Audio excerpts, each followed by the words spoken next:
IPL matches आजकल हम देखने को मिल रहे हैं हमें, ये कमजोर दिल वालों के लिए तो है ही नहीं। मतलब इतना तरीके से हारना, इतना तरीके से हारना कि एक रन से हार मिली है। इसीलिए हम लोग कहते हैं कि भाई ओकिनावा प्रेजेंट चैंपियंस की जंग, क्योंकि चैंपियंस थी दोनों टीमें। भाई इसमें ये नहीं कह सकते ये टीम आगे थी या फिर ये टीम आगे थी, भाई दोनों टीम बड़ी सॉलिड थी यार, मानना पड़ेगा। भाई इस मैच में इतने अप्स एंड डाउन आए हैं, पता ही नहीं चला। और जब एक रन से, कई लोग कहते हैं सुपर ओवर होगा, कभी हमें लगा कि यार हमको भी लग रहा था सुपर ओवर होगा, बट लास्ट में जो फिल सॉल्ट ने जो अटेम्प्ट करा है, जो आखिरी में रन आउट करा है, उसने पूरा का पूरा गेम जो है खत्म कर दिया। वहां पे फिल सॉल्ट ने जो रन आउट किया वो बहुत ही ज्यादा बेहतरीन था। साथ ही साथ दिनेश कार्तिक, करण शर्मा से मतलब वो तो कहां छक्के उन्होंने लगाए हैं। और मिचेल स्टार्क जैसे खिलाड़ी को, मतलब जो जिसको भारी भरकम अमाउंट में, हाँ 25 करोड़ में अराउंड उनको खरीदा है, उनको उन्होंने 3 छक्के लगा दिए। तो मतलब यार क्या ही सोच के केकेआर को आई थिंक दोबारा सोचना पड़ेगा कि भाई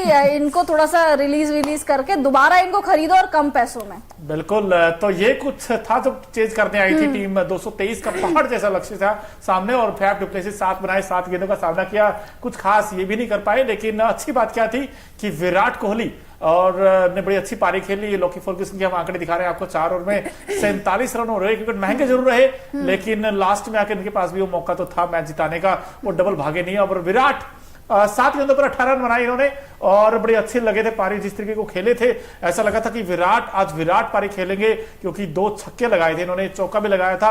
7 में 18 बनाए, लेकिन फिर वो जो एक कंट्रोवर्शियल हर्षित राणा तीसरे ओवर की पहली गेंद पर वो जो कहते हैं ना डीप कर रही थी फुल टॉस गेंद, उसके बाद फिर एक विवाद हो गया था कि यार क्या ये आउट है या नॉट आउट है।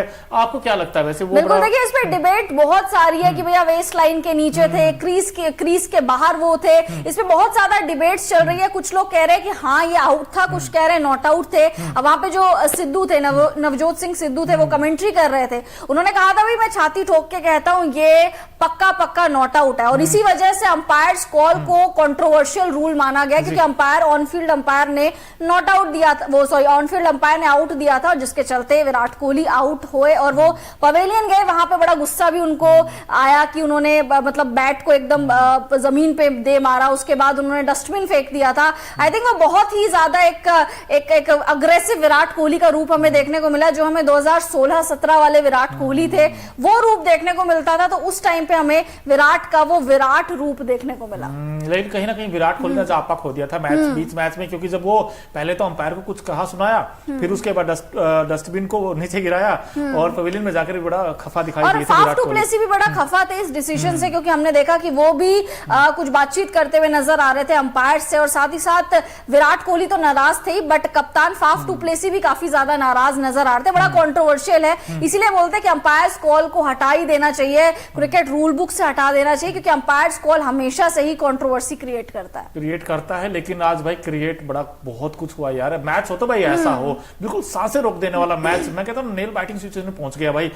एक ओवर में जब 20 के आसपास रन चाहिए थे, तो किसी को उम्मीद ही नहीं थी कि आरसीबी यहां से भी जीत सकती है। लेकिन आरसीबी ने जो कमबैक किया बड़ा शानदार किया, तारीफ बनती करण शर्मा के। अंडर प्रेशर आकर लगातार 3 छक्के जब हम सबको लगा था कि जब दिनेश कार्तिक आउट हुए, लगा था मैच यहाँ पे खत्म है। उसके बाद करण शर्मा ने 3 छक्के जड़ दिए मिचेल स्टार्क जैसे गेंदबाज को, जो ऑस्ट्रेलिया को लीडिंग फ्रॉम द फ्रंट करते हैं। बिल्कुल सोच रहे थे शॉर्ट ऑफ लेंथ गेंद करेंगे, करण शर्मा को थोड़ा सा डराएंगे, सरप्राइज करेंगे, बट वो बार फुल लेंथ और वो दे घुमा के शॉट मार रहे थे। साधारण गेंदबाजी, मतलब अगर आप इस तरीके का आखिरी ओवर डाल रहे हो तो आई थिंक आपको थोड़ा सा कुछ वेरिएशन लाने चाहिए। कुछ यॉर्कर्स ही फेंक देते, बाउंसर ही मार देते, लेकिन वहां पे बड़ी साधारण गेंदबाजी हमें देखने को मिली मिचेल स्टार्क के तरीके, मतलब साइड से, और करण शर्मा ने जड़ दिया। लेकिन लास्ट में जो फिल सॉल्ट ने आई थिंक रन आउट किया, उसने वो मैच पूरा खत्म कर दिया था। जब एक बॉल में 3 रन चाहिए थे और वहां पे फिल सॉल्ट ने मैच खत्म कर दिया रन आउट लगता है फिल सॉल्ट का ही दिन था, क्योंकि स्टार्ट भी फिल सॉल्ट ने ऐसे किया था मैच, और फिर एंड भी उन्होंने बड़े जबरदस्त अंदाज में किया। खाने में अगर नमक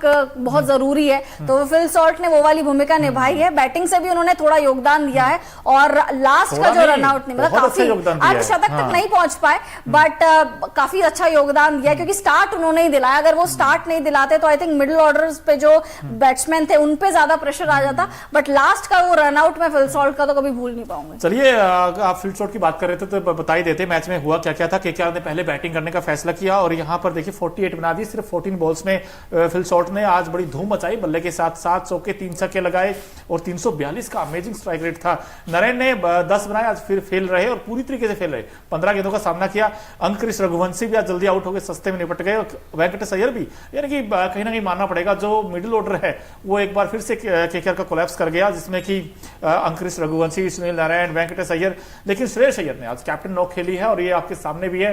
भाई 50 बनाए, 36 गेंदों का सामना किया, 7 चौके 1 छक्का लगाया। बड़े कहते हैं कूल काम एंड कंपोज, बड़े पॉजिटिव फ्रेम में नजर आए वहां पर। लेकिन सुनील नारायण आज जल्दी आउट हो गए, जिसकी वजह से लगा था कि भाई ये टीम शायद हो सकता है 170-180 तक रुक जाएगी। लेकिन जब लास्ट में रिंकू और रसल की वो जो पार्टनरशिप हुई थी, उसने ये स्कोर धीरे धीरे करके 200 के आसपास ले गए। लेकिन 222 तक पहुंचाने में जो सबसे अच्छा ये कंट्रीब्यूट किया, वो जो मैच फिनिशिंग नॉक खेली, वो 24 बना दिया रमनदीप सिंह ने। अब रमन कहते हैं ना, मन जीत लिया उन्होंने। 9 में 24 बनाकर और स्कोर छलांगे लगाता 222 पहुंच गया।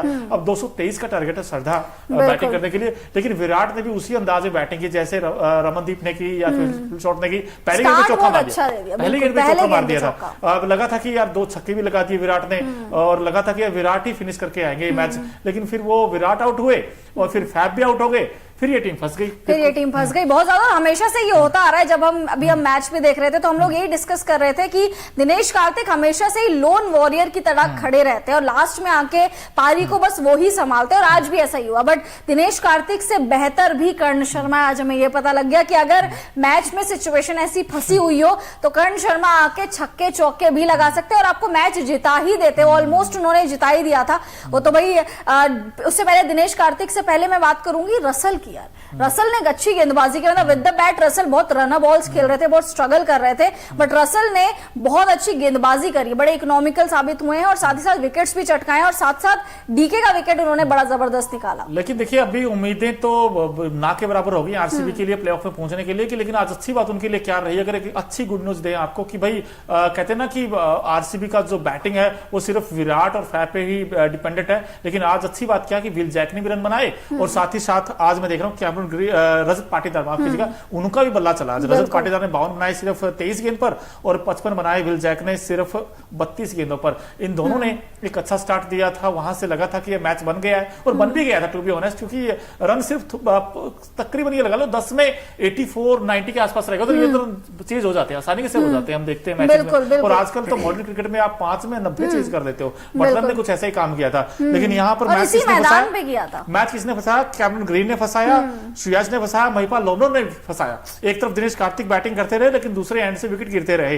अब लास्ट में वो तो ठीक है, कर्ण शर्मा ने आकर वो 2-3 बड़े-बड़े शॉट्स लगा दिए, वरना ये मैच तो पहले ही आ गया था। 3 छक्के और बहुत बड़ी बात है मिचेल स्टार्क को 3 छक्के मारना। बट अब मिचेल स्टार्क की जो गेंदबाजी है, मुझे लग रहा है सारे ही बैट्समैन समझ चुके हैं कि ये किस तरीके की गेंदबाजी करते हैं, इसीलिए इनको आके चौके छक्के मार जाते हैं और मिचेल स्टार्क इस आईपीएल में वर्थलेस साबित हुए हैं। बिल्कुल पहले 2 में तो 100 से ऊपर रन थे। हाँ बिल्कुल, पहले 2 में शतक मार दिया था उन्होंने, मतलब हर मैच में अर्धशतक लगा रहे थे वो। मिचेल स्टार्क बल्ले से नहीं बल्कि गेंदबाजी से अर्धशतक लगा रहे थे। बट आई थिंक आज भी इनफैक्ट सिर्फ 3 ओवर में 55 रन दे दिए, 3 ओवर में सिर्फ 55। हम लोग 4 में 55 की बात करते हैं, आज तो 3 में ही 55 लौटा दिए। बताइए अब ये आपके फ्रंटलाइन गेंदबाज कहते हैं हम इनको, लेकिन आज तो किसी भी एंगल से लगी नहीं है। 3 ओवर में 55 रन देकर विकेट एक ही मिला, क्या फायदा उस विकेट का। लेकिन जब आप इस तरीके के रन लुटाते हैं, भाई आप सबसे मैन गेंदबाज हो, आप इस टीम की कहते हैं ना कि मजबूत कड़ी हो, लेकिन जब आपसे ऊपर सबसे ज्यादा भरोसा हो, आप इस भरोसे को तोड़ रहे हैं। आप एक में 20 तो या कोई भी गेंदबाज डिफेंड कर सकता है। हमने देखा हर्षित राणा ने इनफैक्ट क्लासन को रोका था, 1 ओवर में 11 चाहिए था, तब वो मैच जिता देता। आज मुझे एक पॉजिटिव मोनो ये भी लगा है कि केकेआर की टीम से ना सुनील नरेन चले हैं, ना रिंकू सिंह चले हैं, ना ही रसल चले हैं। विद द बैट में अगर बात करूं, ये तीनों नहीं चले, बट उसके बावजूद 222 का स्कोर इन्होंने खड़ा कर दिया, मतलब सामने वाली टीम के लिए। तो आई थिंक ये बहुत बड़ा पॉजिटिव पॉइंट है। गौतम गंभीर बाद में थोड़े से डिसअपॉइंट नजर आ रहे थे अपनी टीम से, बट अब थोड़े से उन्होंने राहत की सांस ली होगी। हालांकि मार्जिन बहुत कम है, सिर्फ 1 ही रन से जीते और अगर फिल सॉल्ट वो लास्ट में रन आउट नहीं करते तो वही एक मार्जिन भी खत्म हो जाता। आज आरसीबी की जो टीम है वो जीत जाती, बट रिजल्ट यही है कि भाई इस वक्त इनफैक्ट हमारे साथ तकरीबन 200 के आसपास लोग जुड़े। भाई आप भी बताइए, आपको क्या लगता है क्या रीजन हार का रहा है? आपको क्या लगता है भाई ये कहां चूक हो गई आरसीबी से? अब आरसीबी 8 में से सिर्फ 1 ही मैच जीती है यार भाई कुछ तो कमियां होंगी, किस्मत के भरोसे हम हमेशा कहते हैं भाई कुछ ना कुछ इस टीम में भी कमियां होंगी। अब आई थिंक इनको ना अगले साल मोनू मेगा ऑक्शन आ रहा है, आई थिंक मेगा ऑक्शन में इनको एक प्लान लेके चलना पड़ेगा और दिमाग अपना बिल्कुल अच्छे से तैयार करके आना पड़ेगा। ऑक्शन टेबल में मेरे को तो समझ नहीं आता, ये बैठते हैं तो इनका प्लान क्या रहता है। ये एक चहल जैसे हसरंगा जैसे गेंदबाजों को रिलीज कर देते हैं, ये हर बैटर को रिलीज कर देते हैं और ये हर डोमेस्टिक खेलने वाले को रिलीज कर देते हैं। और अपनी टीम में इनके देखिए फॉरेन प्लेयर्स ज्यादा है, इनको फॉरेन टैलेंट पे बहुत ज्यादा भरोसा है और इनका जो डोमेस्टिक सर्किट वाले टैलेंट है उस पर ये लोग भरोसा ही नहीं करते हैं। तो आई थिंक ये बहुत ज्यादा कमजोर कड़ी है जिसमें ध्यान देना चाहिए आरसीबी को। केकेआर तो बड़ा जबरदस्त खेल रही है, बट आरसीबी की जो साख की लड़ाई थी, आज वो साख की लड़ाई भी आई थिंक खत्म हो गई। प्लेऑफ्स में जाने के जो पूरे के पूरे चांसेस थे वो खत्म हो गए। अब आरसीबी को हर साल की तरह 16 साल की तरह पिछले इतने सालों की तरह अब आरसीबी को दूसरी टीम्स पर डिपेंड होना पड़ेगा। इनका पूरा खाली दिमाग हो गया। आगे मेगा ऑक्शन आएगा अगले साल, उसमें भी ये लोग खाली दिमाग के साथ ही बैठने वाले हैं और ऐसी ही आरसीबी की कहानी चलने वाली है। तो जैसे आप जैसे जो लोग हैं या फिर जितने भी आप लोग दर्शक जुड़े हुए हैं, आप में से जितने भी आरसीबी के फैंस हैं, नमन है आपको भाई सपना नमन है आपको, साष्टांग दंडवत प्रणाम है आपको। सही में मतलब इतना लॉयल कौन होता है, इतना लॉयल कौन होता है, इतना लॉयल फैन बेस किसका होता है, मेरे को तो समझ सुंदर जी हमारे साथ जुड़े हैं, भगवत जी जुड़े हैं, हाय कह रहे हैं। सर हाय तो ठीक है लेकिन ये हाय लगी है आरसीबी को। अब आरसीबी कैसे जाए प्लेऑफ में, ये भी एक सवाल रहेगा।